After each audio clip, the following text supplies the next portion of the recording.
And when you first receive your machine, or if it's gotten banged around when you were moving it around, sometimes the corner post can get a little bit out of alignment.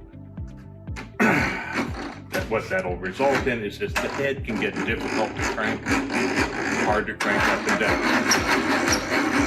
If you're experiencing that, it's very easy to realign those. Just go ahead and slide the machine off the side of the table. You do not need to remove anything, but there are 10mm bolts on the bottom of the lead screws. We're just going to go crank the head down, loosen those up.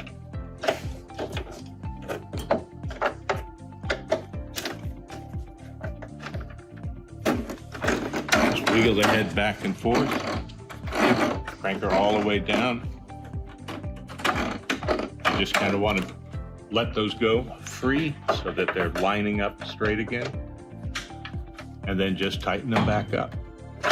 They don't have to be super tight, but you want them tight enough that they're not going to move around on you, get out of alignment. You do the same thing with the other side, and you'll be able to crank up and down very easily.